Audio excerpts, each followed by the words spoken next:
Welcome to the Secure CIO, the podcast for technology executives who are tasked with hiring and retaining great cybersecurity leaders.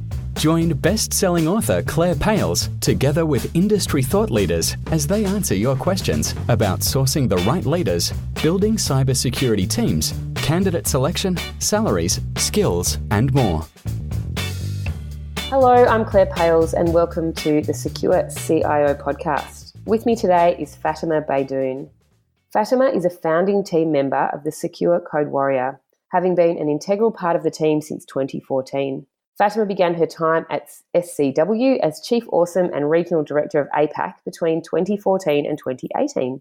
Now, as VP of Customer Success and Operations, Fatemah is responsible for turning Secure Code Warrior's customers into their biggest advocates, improving customer success maturity, and leading the customer success teams globally. Prior to Secure Code Warrior, Fatemah held Security Analyst, Operations Management, and Deputy National Director roles at BAE Systems, Applied Intelligence, and the Australian Information Security Association.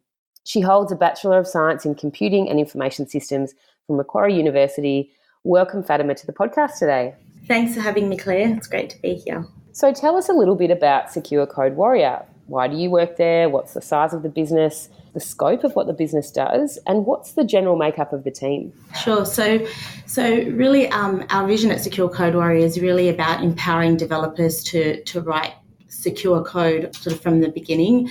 We provide an innovative way to sort of help developers to learn about coding securely using techniques such as gamification and having a structured program that they can learn and sort of apply their security skills to. So we kind of move away from the traditional way of teaching developers to code securely. So things like videos or in-class training, and more sort of have exercises and challenges within our platform that they can go in and learn on. One of the main reasons I started with Secure Code Warrior, which I started from day one, was the team of founders that started the company were colleagues that I'd worked with in previous companies, had a lot of trust in them. They were really smart people, and I knew that they were onto something that was pretty cool.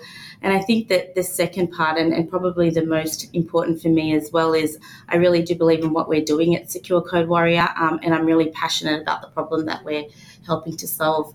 Previously, I've worked in consulting companies or information security consulting companies, and I've worked in teams or managed pen test teams, and I've seen firsthand sort of organisation after organisation where we're submitting, pen test reports or security review reports to them, and it's the same vulnerabilities over and over, year on year.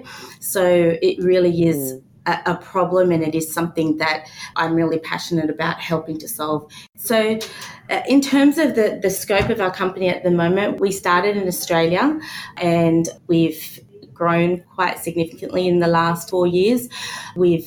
At the moment, in terms of our people, we've got over 100 people globally. And I think our people is one of our big strengths. We have a really diverse group of people across the world.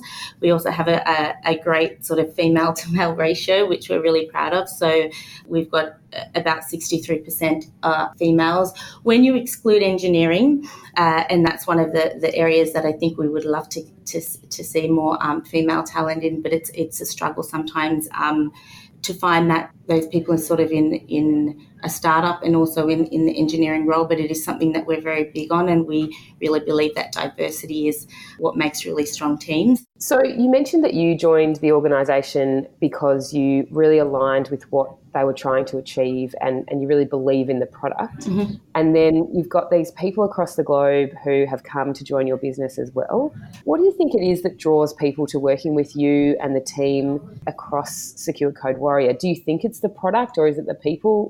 What's that thing that's getting people to want to work at your organisation? A lot of the feedback that I get from them as they're going through that interview process is that they feel that the people they've spoken to are so passionate about the company, they're passionate about what we're doing, but they're also really passionate about their colleagues and what we stand for as a company, and that they really love the culture that we have sort of built in the company.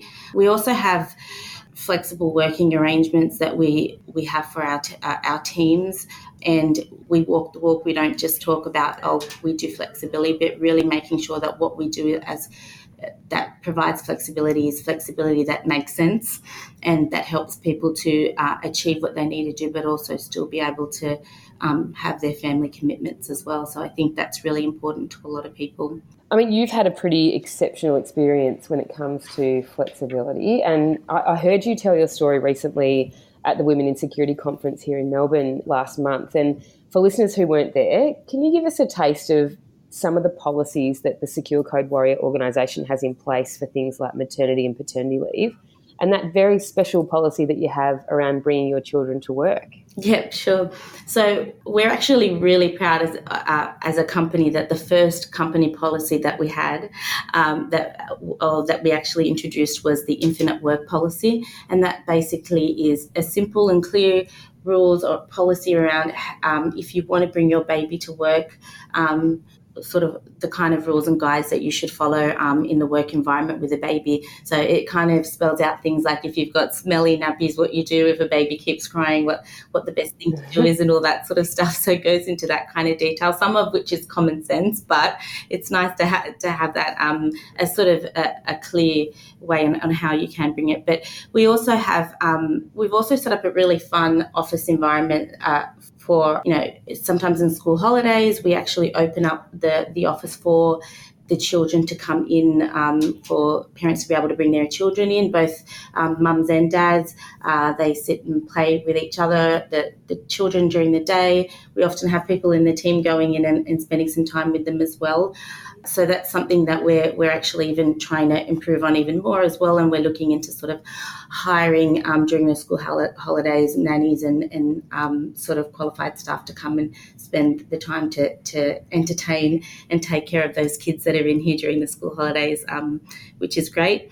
And also when we look at sort of maternity and paternity leave policies, we kind of take an equal approach where whether it's male or female, it's equal in terms of what we offer and how we want to treat them, because it's all about the whole family and both mothers and fathers.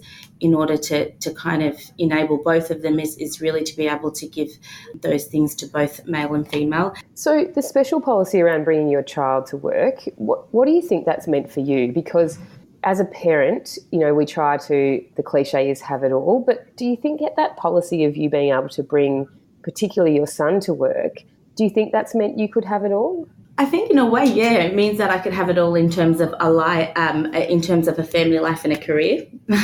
And look, the timing of when I fell pregnant was a really critical or crucial time for Secure Code Warrior. We were growing really quickly, 100% year on year. It was a challenging time, but it was also an exciting time, and I really felt like there was an important role that I had to play since I'd been there from day one, and I really wanted to be part of that. But at the same time, I knew that there was a child coming into my life, which meant that I had was going to have really important commitments at home as well. And I think I didn't want to have to choose between one or the other. And having that policy meant that I didn't have to, and that I could bring him into work, and and not feel that rush to just leave him and sort of transition into coming back to work. And if I bring him, I bring him in. If I left him at home, that would be okay as well. But I could do that, so it made it a lot easier. It is challenging having to juggle two at the same time, as most parents would know, but it's also really rewarding as well. And my son was surrounded by really smart engineers for the first 7 or 8 months of his life, so I don't think there was any harm in that. But it's not for everyone, and not every parent is going to want to bring their child into work.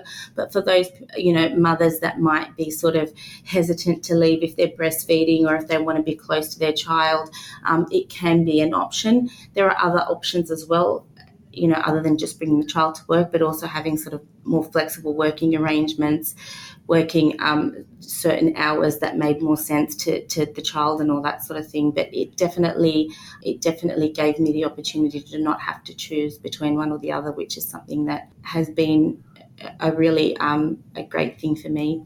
Do you think that you learnt some lessons, or do you think the organisation learnt some lessons through this process that might be valuable for other organisations to hear about if they're thinking about setting up a similar policy of bringing your child to work? What did you learn through the process that if you were to give someone else advice about it, help them to avoid sort of maybe some of the same hurdles? I didn't really see many hurdles, and I think maybe it may, I'm not kind of oblivious to the fact that, hey, we were a startup and much smaller, and it's different to being in a big corporate environment at the time. But I do think that if a startup can do it, a corporate can do it even better, and sort of have those facilities and the things there. But I think at the end of the day, really what it is that if everyone in the organisation can play a role in creating that non-judgmental sort of environment where people accept children into the workplace, and that parents, I think what you find is that parents that do bring them in are always very cautious of, is this going to be noisy, is this whatever. So I think it's just having that mutual respect, and I think that comes naturally.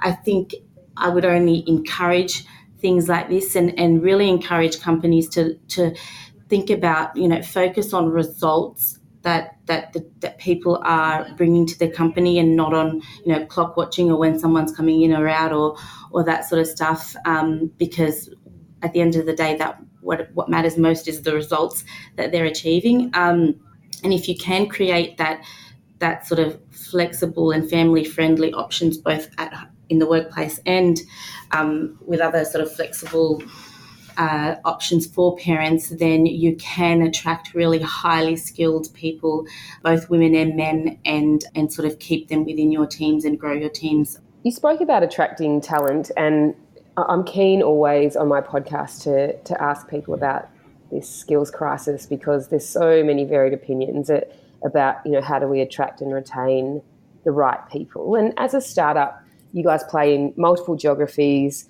and you've obviously been hiring quite extensively. How have you guys been impacted by, or what's been your sourcing strategy to not be impacted by this skills crisis that people speak of? What's your opinion on the crisis? I don't really weigh in too much on this topic, because I know it's been something that's been discussed quite a lot for the past few years. But I like to think that at Secure Code Warrior, we're kind of taking a different approach in terms of, with our clients, sort of making security a responsibility that everybody shares, in particularly what we do, that developers have a responsibility for security. It's not just about attracting and hiring more security staff, but also embedding security into your existing staff as well. So with what we do in terms of saying, well, as a developer, you don't just need to code, but you need to code securely. And then what you end up is a result where we don't need to have as many sort of, you can kind of minimize the amount of security work that gets done after the fact, because it's sort of embedded in what you're doing. And that's very, I know, specific to to the industry, or to sort of the specific area of security that we work to. But that's sort of my take from that point of view. What do you wish you could go back and tell your 20-year-old self about leadership? I mean, now you're in this leadership position, you're a VP of an organisation. If you could go back and talk to your 20-year-old self, what might you tell them about the leadership journey that they're going to have?